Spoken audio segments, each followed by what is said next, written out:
उसने यही बोला कि सुमाड़ी के तो बैल भी पढ़े लिखे होते हैं। अपनी नई जनरेशन को ये सब चीज पास ऑन हो रहा है जी। पाठ्यक्रम में जुड़ेगा तो ये जो नई पीढ़ी है इनको सीखने को मिलेगा, तो इसके लिए हमें समय बनाना ही पड़ता है। बुरा लगता था, बहुत बुरा लगता था कि नहीं जा पाते थे। जो नहीं भी आता है गांव, इस यज्ञ में वो जरूर आता है यहाँ पर। सुमाड़ी में गौरा देवी के यज्ञ का जो आयोजन आज यहाँ पर तय हुआ है, उसका समय बहुत नजदीक आने वाला है। हम आपको दिखाते हैं कि किस तरह की यहाँ पर भीड़ भाड़ है और जो लोग दूर दूर से यहाँ पर पहुँचे हैं वो उनका किस तरीके का मंतव्य है, किस तरह अपने गंतव्य तक पहुँचने के लिए वो क्या मंतव्य लेकर के आए हैं, वो किस तरीके से समझते हैं अपने गाँव के इस धार्मिक आयोजन को। तो हम पूछते हैं, जी आप कहाँ से आए हैं? मैं गांव से, यहाँ गांव का ही हूँ, लेकिन रहते हम लोग फरीदाबाद में। फरीदाबाद से आए हैं अभी। अभी वहाँ पर क्या कर रहे हैं आप? मैं वहाँ पे प्राइवेट सेक्टर में जॉब करता हूँ। वहाँ पे कंपनी है स्टूडियो कॉन्वेंचर, ऑफिस बनाओ, श्वास प्राइवेट लिमिटेड, ये सारे के सारे ब्रांड हैं उनका। वो मैं अपना यहाँ पे बिजनेस डेवलपमेंट मैनेजमेंट देख रहा हूँ। अच्छा, अंशुमन जी हमारे साथ हैं। अंशुमन जी ने बताया कि वो फरीदाबाद से यहाँ पर पहुँचे हैं। अंशुमन जी, कितने सालों से आप यहाँ पर इस कार्यक्रम में आ रहे हैं? जी ये तो मेरा गांव है, तो फिर जब से पैदा हुआ हूँ 26 साल हो चुके हैं मेरे को यहाँ पे इस कार्यक्रम को। नहीं, रेगुलर आते रहे हैं या कभी व्यवधान भी हुआ है? नहीं, ये एक ऐसी पूजा है जिसके लिए पूरा गांव इकट्ठा होता है। सारे के सारे परिवार वाले सारे के सारे लोग मिलते हैं, तो इसके लिए हमें समय बनाना ही पड़ता है। यही हम बताना चाह रहे थे अपने दर्शकों को कि किस तरीके का मंतव्य लेकर के पहुंचे हैं अपने गंतव्य तक इस गांव के लोग। तो आइए हम मिलते हैं कुछ और लोगों से। मैं आपसे बात कर सकती हूँ? कहाँ से आए हैं आप? मैं देहरादून से आई हूँ। देहरादून से आए हैं। क्या नाम है आपका? मेरा नाम वंदना। मैं मतलब लड़की हूँ, बेटी है, ध्यान है। तो जैसा कि देवी प्रसाद काला जी ने भी हमको बताया कि जो ध्यान होती हैं वो आवश्यक रूप से इस मेले में पहुंचती हैं। तो वंदना जी, वंदना बताया आपने अपना। वंदना जी, बचपन से आप इस मेले में आती रही होंगी, इस धार्मिक कार्य में आते रहे होंगे। कभी कोई रहा समय कि आप नहीं आ पाए? हाँ, शादी के बाद तो मैं अभी दूसरी बार ही आ रही हूँ। अच्छा। क्योंकि आना नहीं हो पाया। हाँ। पहले हम गुड़गांव रहते थे तो तब उतनी दूर से आना नहीं हो पा रहा था। अब देहरादून रह रहे हैं तो अब भी बच्चों की पढ़ाई के चक्कर से नहीं हो पाता। नहीं आ पाते। शादी से पहले की स्थिति बताइए कि शादी से पहले आप रेगुलर आते रहे? हाँ, या पहले तो यही रहते थे? यही रहते थे। तो तब तो मतलब भाई तो हर साल ही होता था। क्योंकि जब यही रहते थे तो उसके बाद जब शादी के बाद नहीं आ पाए तब कैसा लगा? बुरा लगता था, बहुत बुरा लगता था कि नहीं जा पाते थे। नहीं जा पा रहे। हाँ, क्योंकि सारी बेटियां आती थी, हमने यही देखा, सारी बेटियां आती थी, सभी लोग इकट्ठा होते थे तो अच्छा भी लगता था। और उसके बाद ज्यादा पता चलता है शादी के बाद कि नहीं जा पाना कैसे लगता है। जी जी जी। तो अभी आप जो ये यहाँ आई हैं तो अभी तो आपको बहुत खुशी हो रही होगी, जाहिर सी बात है कि जब नहीं आने पर बहुत बुरा लग रहा है तो आने पर बहुत खुशी होती है। कोई मन्नत भी लेकर आए हैं? नहीं, मन्नत तो ऐसा भगवान ने दिया है, जो कुछ भी दिया है बिना मांगे दिया है, तो फिर मांगने की जरूरत नहीं पड़ी। तो अपनी आस्था से आए? अपनी आस्था से बस आ गए। यही सौभाग्य हमारा कि पहुंच गए। जी जी। आ गए, यही है सौभाग्य हमारा।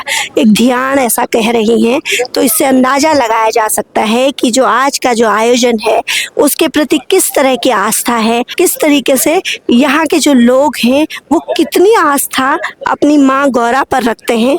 हम कुछ और लोगों से बातचीत करते हैं। क्या नाम है? मेरा नाम रश्मि है।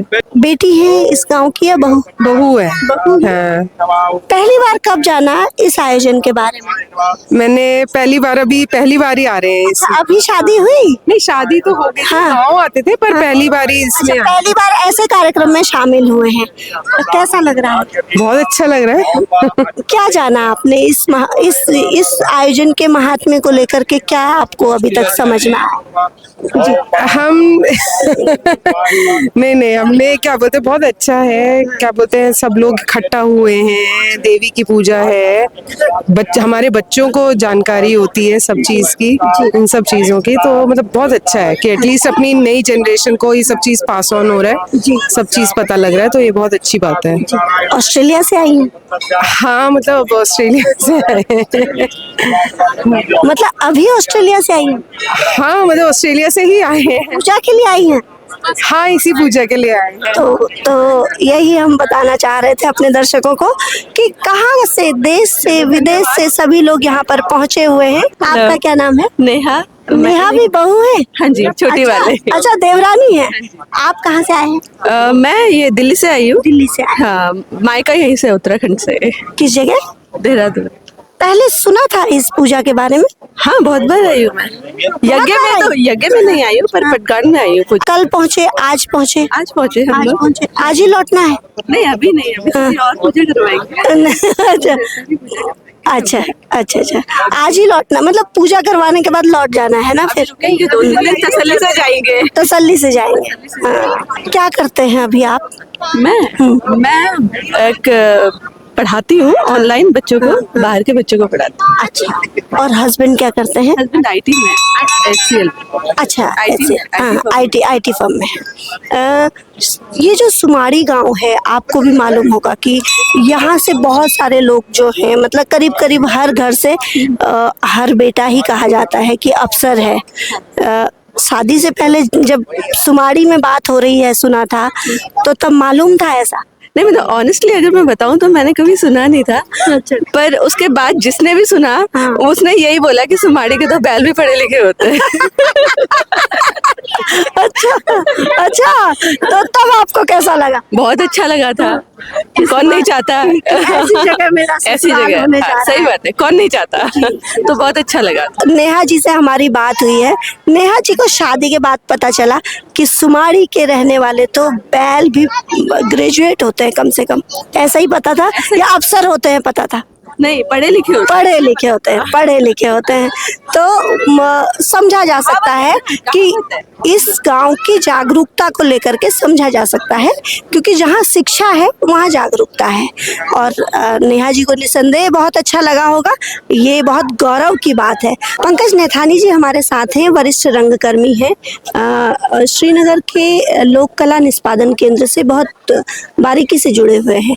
नैथानी जी, सुमाड़ी गांव में अभी हम लोग हैं, आपका भी कोई नाता है या यूं ही आए हैं आप? नहीं नहीं, बिल्कुल सुमाड़ी मेरा ससुराल है, मेरा ससुराल पड़ता है। और जब से शादी हुई है लगभग 10 साल हो चुके हैं, तब से प्रत्येक वर्ष जो यहाँ पर यज्ञ होता है और हर 3 साल में यहाँ पर भागवत होता है, उसमें मैं निरंतर आता हूँ बच्चों के साथ। ये माँ गौरा का आशीर्वाद है जो हमें भी यहाँ तक खींच लाती है। चूंकि आपको पता है कि सुमाड़ी इतना बड़ा गाँव है, कहते हैं कि सबसे बड़ा गाँव यहाँ पर सुमाड़ी ही है। और यहाँ से जो लोग हैं वो बड़ी बड़ी पोस्टों में यहाँ पर गए हुए हैं, IAS है, PCS है और अन्य जितनी भी बड़ी पोस्ट है वहाँ पर वो कार्यरत हैं। और कुछ ऐसे भी लोग हैं जो स्वयं में, मतलब जिनकी अपनी फैक्ट्रियां हैं और यहाँ के लोगों को उनको रोजगार भी दिया गया है। तो अभी आप देखेंगे कि जैसे यज्ञ चलता है तो जो नहीं भी आता है गांव, इस यज्ञ में वो जरूर आता है यहाँ पर। और अभी आप धीरे धीरे देखेंगे पूजा भी यहाँ पर शुरू हो रही है, मंडान यहाँ पर लगेगा और शाम तक करीब करीब 4 या 5 बजे तक यहाँ पर ये यज्ञ चलेगा, ये मंडान यहाँ पर चलेगा। और जैसे कि आप रंगकर्म से जुड़े हुए हैं, रंगकर्म के क्षेत्र में ये जो सुमाड़ी गांव का जो ये आयोजन है और सुमाड़ी गांव का जो एक बड़ा इतिहास पंथ्या दादा से जुड़ा हुआ है, वो कहीं दर्शाने का अवसर मिला है आपको? हाँ बिल्कुल, अभी एक स्क्रिप्ट यहाँ पर तैयार की गई थी शैलेंद्र तिवारी जी द्वारा, पंथ्या दादा, उसका नाम ही पंथ्या दादा था। और वो प्ले भी हम लोगों ने किया था, पंथ्या दादा पे ही वो उसका केंद्र बिंदु पंथ्या दादा था। पूरी स्क्रिप्ट की गई, तो लगभग 1.5 या 2 घंटे का नाटक था। तो हम लोगों ने, हमारा सौभाग्य है कि हम लोगों ने उसको इवन सुमाड़ी गाँव में भी हमने उसका प्रदर्शन किया है यहाँ पे, और इसके अलावा श्रीनगर किया, देहरादून किया और दिल्ली भी किया है। तो सौभाग्य हम लोगों का, हम सुमाड़ी गाँव से जुड़े हुए हैं और पंथ्या दादा से हमें एक मतलब वो नाटक करने का हमें अवसर मिला है यहाँ पे। जी जी जी पंथ्या दादा का वो जो माल गुजारी की जो व्यवस्था थी और जो लगान और बेगार का जो इतिहास है पूरा, तो उसमें सुमाड़ी को और पूरे गढ़वाल क्षेत्र को उस लगान से, उस बेगार व्यवस्था से मुक्त करने का एक बड़ा इतिहास है। क्या लगता है आपको, पाठ्यक्रमों में इसकी जरूरत है, नहीं है? इस इतिहास को लोगों को जानना चाहिए, जो नई पीढ़ी है उस तक कैसे पहुंचे? बिल्कुल, जो आप बात कर रहे हैं कि पंथ्या दादा ने जो एक प्रथा थी यहाँ पर, वो जो मतलब हम कर की प्रथा थी उसके खिलाफ उन्होंने आवाज उठाई थी और छोटी सी उम्र में ही वो हम कह सकते हैं शहीद हो गए थे, अपने उन्होंने प्राण त्याग दिए थे। तो मैं कहता हूं, जैसे आप कह रहे हैं कि पाठ्यक्रम में निश्चित तौर पर जो हमारी गढ़वाल की संस्कृति है, यहाँ से जो जुड़े हमारे मिथक भी हैं और कथक भी हम बोल सकते हैं उनको, जो हमारी संस्कृति पे है, चाहे पंथ्या दादा की हो, तीलू रौतेली की हो या अन्य जो पांडवों को लेकर गढ़वाल में जितने भी होते हैं, पाठ्यक्रम में जुड़ेगा तो ये जो नई पीढ़ी है इनको सीखने को मिलेगा। जैसा कि अभी एक वो चल रहा है कि एनसीईआरटी ने थिएटर को सिलेबस में रखा हुआ है, लेकिन शायद अभी पूर्ण रूप से वो सिलेबस में नहीं हो पाया है।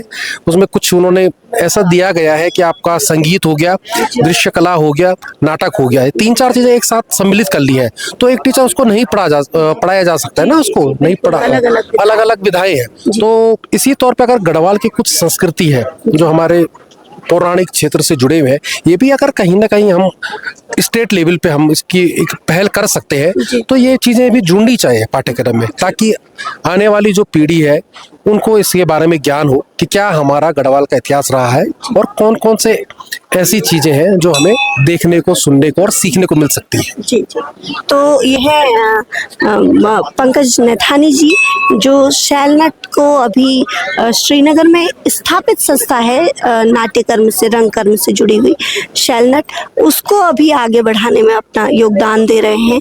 उसके साथ ही लोक कला निष्पादन केंद्र से वो जुड़े हुए हैं।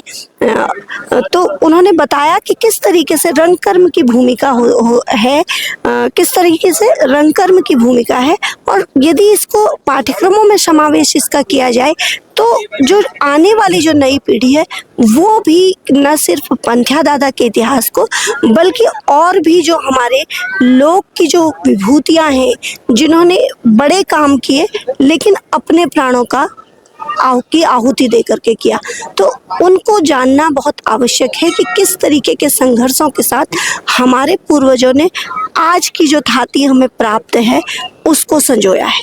धन्यवाद।